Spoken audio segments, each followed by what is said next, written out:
ത്തിന്റെ അന്തസ്സത്ത എന്ന് തിരിച്ചറിഞ്ഞിട്ടുള്ളവരാണ് നമ്മൾ ഓരോരുത്തരും. ആ ഐഡന്റിറ്റി നമുക്കെല്ലാം അല്ലാഹു നിലനിർത്തി തരുമാറാകട്ടെ. ഈ ആഴ്ചകളിൽ തന്നെ നമ്മൾ അനുസ്മരിക്കുന്നു ബഹുമാനപ്പെട്ട സയ്യിദ് അബ്ദുൽ ഖാദർ അഹ്ദൽ അവേലത്തു തങ്ങൾ. അല്ലാഹു ദറജകൾ ഏറ്റിക്കൊടുക്കുമാറാകട്ടെ. തങ്ങൾ അവർകൾ ഒരു എല്ലാവരും വേണ്ടത്ര ഗ്രഹിച്ചിട്ടില്ലാത്ത ഒരത്ഭുത വ്യക്തിത്വമായിരുന്നു. നമുക്ക് ആ സയ്യിദിനെ വേദിയിൽ കണ്ട പരിചയമാണ് ഉള്ളത്. ഇസ്ലാം മത സമസ്ത കേരള സുന്നി വിദ്യാഭ്യാസ ബോർഡിന്റെ പ്രസിഡന്റായി തങ്ങളെ അനുഭവിച്ചിട്ടുള്ളവരാണ് നമ്മുടെ പ്രിയപ്പെട്ട പ്രവർത്തകർ. അവസാനം സമസ്ത കേരള ജംഇയ്യത്തുൽ ഉലമായുടെ മുശാവറയിൽ മഹാന്മാരായ ആലിമുകൾ ആ സയ്യിദിന്റെ സാന്നിധ്യം ഉറപ്പുവരുത്തുകയുണ്ടായി. അതിനപ്പുറം ആ സയ്യിദ് ആരായിരുന്നു, എന്തായിരുന്നു എന്ന് അടുത്തറിഞ്ഞിട്ടുള്ളവർ അലി ബാഫഖി തങ്ങളെപ്പോലെ കുറച്ചു പേരെങ്കിലും ഉണ്ടാകും. എല്ലാവരും അങ്ങനെ മുഴുവനായി മനസ്സിലാക്കിയിട്ടുള്ളവരല്ല. ഞാൻ ഓർക്കുന്നു, റിയാദ് തടവറയിൽ ശൈഖുന കാന്തപുരം ഉസ്താദ് കഴിഞ്ഞ് കൂടിയ 10-11 ദിവസങ്ങൾ അൽഹംദുലില്ലാഹ് ഉസ്താദ് അവർകൾ തിരികെ നാട്ടിലേക്ക് വരുന്ന വല്ലാത്തൊരു മുഹൂർത്തം. മഹാനായ ഉസ്താദ് അവർകൾക്ക് കോഴിക്കോട്ട് ഉചിതമായ ഒരു സ്വീകരണം വേണം എന്നത് ഉറപ്പാണ്. ഈ സമൂഹത്തിന്റെ നേതൃത്വം ബഹുമാനപ്പെട്ട സയ്യിദ് അബ്ദുൽ ഖാദർ അഹ്ദൽ അവേലത്തു തങ്ങൾ ആ തീരുമാനം അത് ശരിക്കുമൊന്ന് പ്രഖ്യാപിക്കുന്നതിന് വേണ്ടി മഹാനായ താജുൽ ഉലമ ഉള്ളാൾ തങ്ങളുടെ അടുക്കേക്ക് വന്നുകൊണ്ടിരിക്കുകയാണ്. വരുന്ന വഴിയിൽ ആ വാഹനത്തിന് വലിയൊരു വാഹനം ഇടിച്ചപ്പോൾ ചെറിയ പ്രയാസങ്ങൾ ഉണ്ടായി. സയ്യിദ് അബ്ദുൽ ഖാദർ അഹ്ദൽ അവേലത്തു തങ്ങളോടൊപ്പം ബഹുമാനപ്പെട്ട പേരോട് ഉസ്താദ് ഉണ്ട്, വിദ്യാഭ്യാസ board secretary AK Hameed Sahib ഉണ്ട്.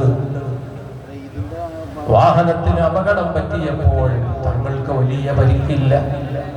പേരോട് ഉസ്താദിനും പടച്ചവനെ പ്രത്യേകിച്ചൊന്നും പറ്റിയിട്ടില്ല.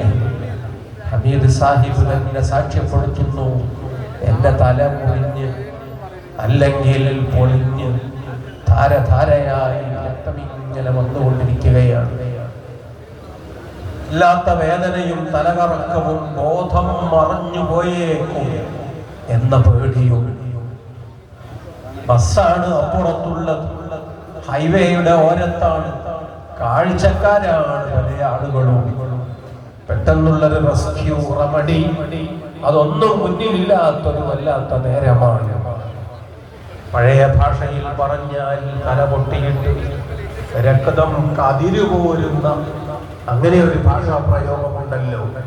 ആ രൂപത്തിൽ ഇങ്ങനെ വന്നുകൊണ്ടിരിക്കുമ്പോ കൺമുന്നിൽ കണ്ടത് അവേലത്തു തങ്ങളെയാണ്.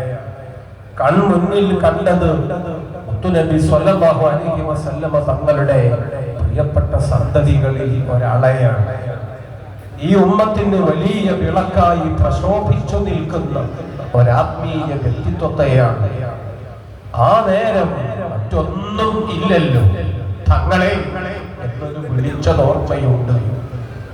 ബഹുമാനപ്പെട്ട സയ്യിദ് അബ്ദുൽ ഖാദർ അഹ്ദൽ അവേലത്തു തങ്ങൾ നേരെ അടുത്തു വന്നു നിന്നെന്റെ തലയിൽ അമർത്തി പിടിച്ച് ചോര വരില്ല എന്നൊന്ന് പറഞ്ഞ് അമർത്തി പിടിച്ചത് എനിക്ക് ഓർമ്മയുണ്ട്.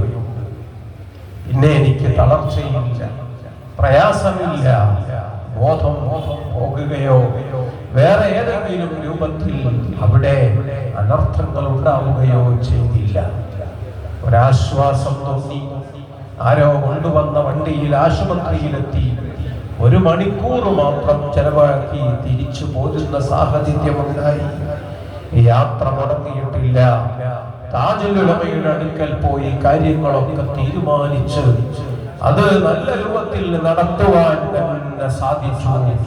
തങ്ങളെ എന്ന വല്ലാത്ത വിളി അഹ്ലുബൈത്ത് നമുക്ക് നൽകുന്ന വലിയ സാന്ത്വനം. ആ അഹ്ലു ബൈത്തിലൂടെ ഈ ഉമ്മത്തിന് ലഭ്യമാകുന്ന വലിയ ആനുകൂല്യം അത് പറഞ്ഞാലല്ലേ അറിയൂ, പറയണം. അതൊക്കെ പറയാനുള്ളതാണ്.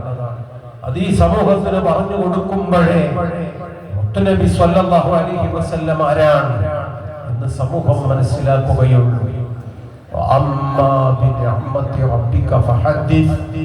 ഇത് എത്ര വലിയ അനുഗ്രഹമാണ്, അതെത്ര